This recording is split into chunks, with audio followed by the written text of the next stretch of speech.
नमस्कार, आप देख रहे हैं आपका पसंदीदा डिबेट शो सबका हिसाब होगा। मैं हूं आपके साथ विवेक शांडिल्य। बीजेपी ने पहले चरण के मतदान से ठीक 5 दिन पहले संकल्प पत्र जारी कर दिया है। बीजेपी अपने घोषणा पत्र को संकल्प पत्र कहती है। इस संकल्प पत्र को प्रधानमंत्री नरेंद्र मोदी, बीजेपी अध्यक्ष जेपी नड्डा, गृह मंत्री अमित शाह, रक्षा मंत्री राजनाथ सिंह, केंद्रीय मंत्री निर्मला सीतारमण ने लॉन्च किया। इस घोषणा पत्र में बीजेपी ने अपने वादे और इरादों को जाहिर किया है। बताया है कि मोदी सरकार अगले 5 साल में गरीब, किसान, युवा और महिलाओं के लिए क्या करने वाली है। इस संकल्प पत्र में ज्ञान शब्द पर फोकस किया गया है। पिछले कुछ सालों से चल रही गरीब कल्याण से जुड़ी योजनाओं को जारी रखने का वादा किया गया है, लेकिन विपक्ष इस संकल्प पत्र पर सवाल उठा रहा है। विपक्ष दावा कर रहा है कि बीजेपी के घोषणा पत्र में और मोदी के भाषण से महंगाई और बेरोजगारी शब्द गायब हो चुके हैं। पढ़े लिखे युवाओं के लिए कुछ भी नहीं है, किसानों के लिए कुछ भी नहीं है। जबकि इंडिया गठबंधन ने वादा किया है कि सरकार बनी तो 30 लाख सरकारी पदों पर भर्ती करेंगे, हर शिक्षित युवा को 1 लाख की पहली नौकरी देंगे। लेकिन बीजेपी के विकसित भारत का संकल्प याद दिला रही है बीजेपी, और मोदी की गारंटी पर बीजेपी सबसे ज्यादा भरोसा जता रही है। आज इसी मुद्दे पर सवाल पूछेंगे, और हमारा सवाल जो होगा वो डिबेट के इर्द गिर्द क्या होगा वो मैं आपको बताता हूं। सबका हिसाब होगा में पहला सवाल, बीजेपी के संकल्प से मोदी की हैट्रिक क्या पक्की हो गई है? पीएम मोदी ने 2024 में ही 2047 तक के लिए विजन तय कर दिया है, एक तरह से जीत पक्की कर ली है। और वादों की झड़ी तो जन संकल्प का जो एतबार जताएगा वो किसके साथ रहेगा? जनता किसका संकल्प पूरा करेगी? ये भी सवाल आज की डिबेट में रहेगा। सबसे पहले एक रिपोर्ट देखते हैं, उसके बाद आज की बड़ी बहस। देश के 140 करोड़ वासियों का अपना एम्बिशन, ये मोदी का मिशन है। सबका साथ, सबका विकास का भाव है, और यही भाजपा के संकल्प पत्र की आत्मा है। जिनको किसी ने नहीं पूछा उनको मोदी पूजता है। भाजपा के संकल्प पत्र पर 4 जून के नतीजे के बाद तुरंत तेजी से काम शुरू हो जाएगा। 76 पन्ने वाले इस संकल्प पत्र को बीजेपी ने खरा सोना करार दिया, लेकिन इस संकल्प पत्र से मोदी किसे साधने की कोशिश कर रहे हैं वो समझने की जरूरत है। पीएम मोदी के ज्ञान वाले फॉर्मूले की पूरी छाप दिखाई दी, जिसमें जी का मतलब गरीब के लिए संकल्प है, वाई का मतलब युवाओं के लिए संकल्प, ए का मतलब अन्नदाताओं के लिए संकल्प है, तो एन का मतलब नारी यानी महिला शक्ति के लिए मोदी का संकल्प है। बीजेपी का दावा है कि हर वर्ग विशेष को ध्यान में रख संकल्प पत्र तैयार किया गया है। 10 वर्षों में भाजपा ने अपने संकल्प पत्र के हर बिंदु को गारंटी के रूप में जमीन पर उतारा है।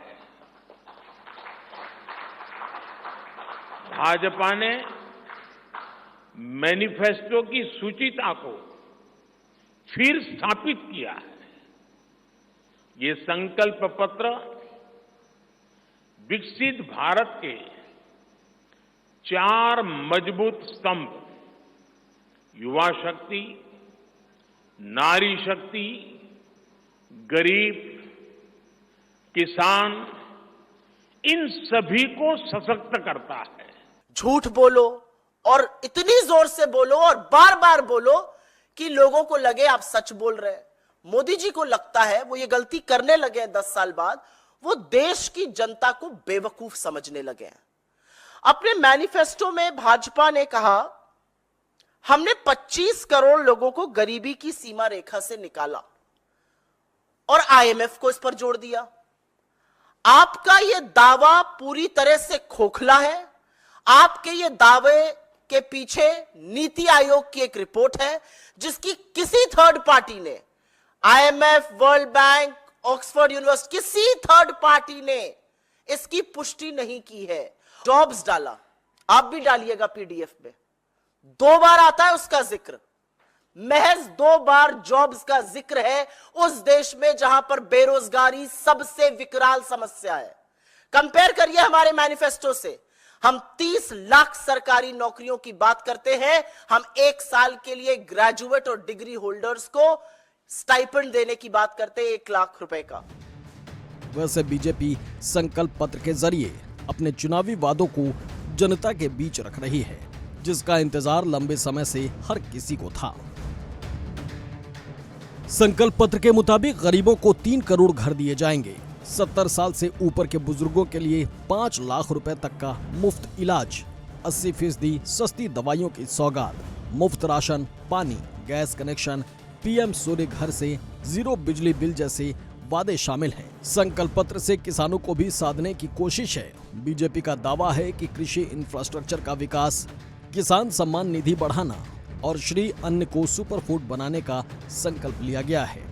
वहीं नारी तू नारायणी के तहत 3 करोड़ लखपति दीदी बनाने का लक्ष्य है। आने वाले 5 वर्ष नारी शक्ति की नई भागीदारी के होंगे। बीते 10 वर्ष में 10 करोड़ महिलाएं स्वयं सहायता समूह से जुड़ी हैं। अभी तक 1 करोड़ लखपति दीदियां बन चुकी हैं।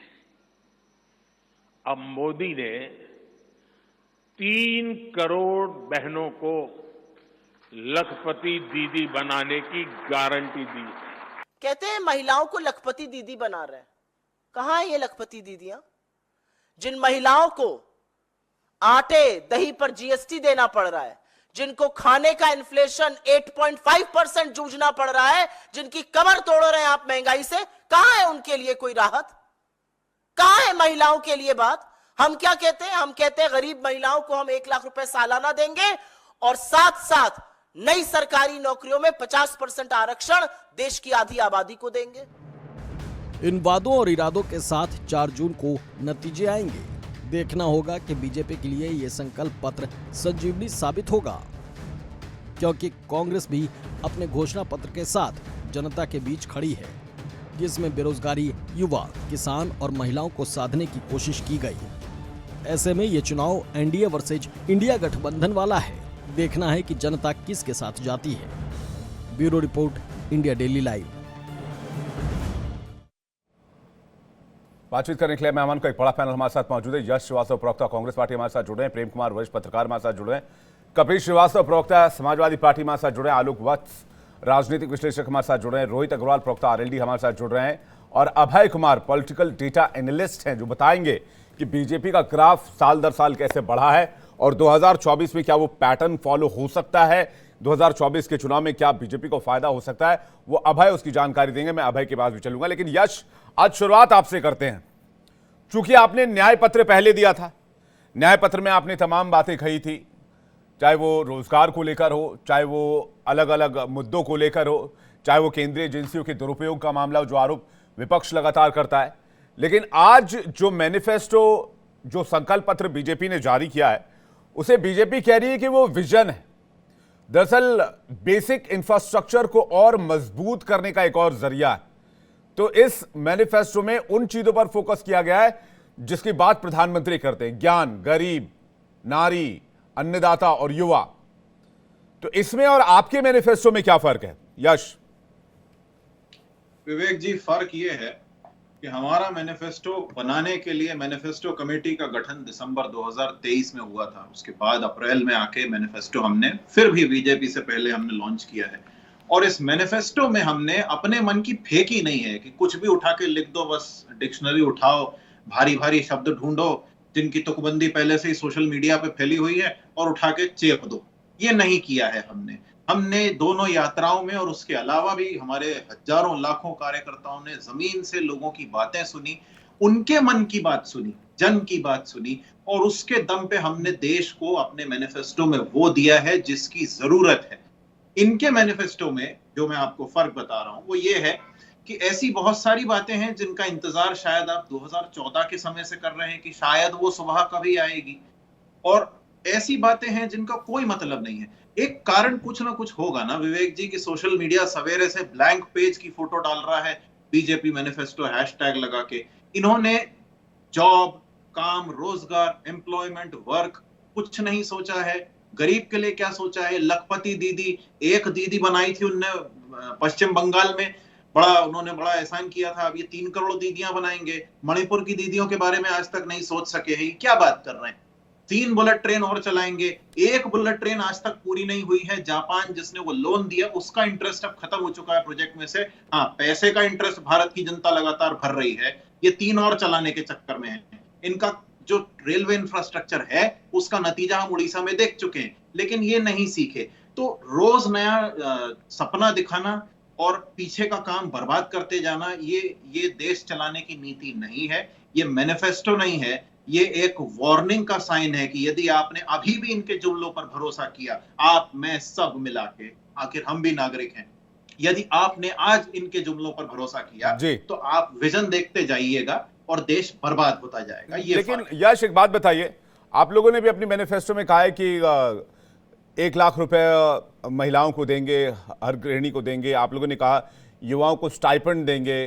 तो क्या ये जो वायदे हैं ये युवाओं को सशक्त करेगा, महिलाओं को सशक्त करेगा, या फिर और डिपेंडेंट बना देगा कि इस तरह के स्टाइपेंड और इस तरह के जो पैसे वो खाते में आते रहने चाहिए? नहीं विवेक जी, जो हम स्टाइपेंड देंगे वो फ्री में नहीं है। युवाओं को ग्रेजुएट होते ही काम दिया जाएगा, इंटर्नशिप करवाई जाएगी, आप अप्रेंटिसशिप करवाई जाएगी, उसके बदले उनको ये स्टाइपेंड प्रॉमिस किया गया है। महिलाओं को, जैसा कि पहले भी हमने सोचा था, 2019 के चुनाव के समय न्याय योजना हमने सोची थी, जिसमें हम देश के सबसे गरीब परिवार की महिलाओं के खाते में पैसा इसलिए डाल रहे थे क्योंकि जो पूरा सिस्टम है वो नीचे से चलना शुरू हो। वही सोच हमारी यहाँ पर भी और गहरी रिसर्च के साथ यहाँ पे अभी है। तो ये हम फ्री में नहीं दे रहे, हम देश को नीचे से चलाने के लिए वो फ्यूल दे रहे हैं जो पूरा का पूरा चुरा के 2-4 की जेब में भर दिया गया है पिछले 10 साल में। कपिल जी के पास जा रहा हूं, समाजवादी पार्टी के प्रवक्ता। कपिल जी, बीजेपी कह रही है 400 को के पार ले जाने वाला मैनिफेस्टो है, समाजवादी पार्टी इसको कैसे देख रही है? देखिए, एक बात तो मानना पड़ेगा कि अगर किसी की झूठ की छाती की थाती बनी हुई है तो वो मोदी जी। 2 मैनिफेस्टो आपके, 2 संकल्प पत्र आपके पूरे नहीं हुए और तीसरा आप लेकर के आ गए, इससे बड़ा जुमला क्या हो सकता है? इनको तो रिपोर्ट कार्ड प्रस्तुत करना चाहिए था कि भाई साहब 2014 के संकल्प पत्र पे इतने वायदे, 2019 के संकल्प पत्र के इतने वायदे हमने पूरे किए। और उसमें सबसे पहला क्या रखना चाहिए था कि बेरोजगार युवकों को 2 करोड़ रोजगार हर वर्ष हमने मुहैया कराया। ये कंपनियां हैं, ये फला सेक्टर है, ये पकौड़ी का स्टॉल है, ये चाय का स्टॉल है, ये धोबी का स्टॉल है। जो भी आपने दिया, जो आपकी वजह से मिला,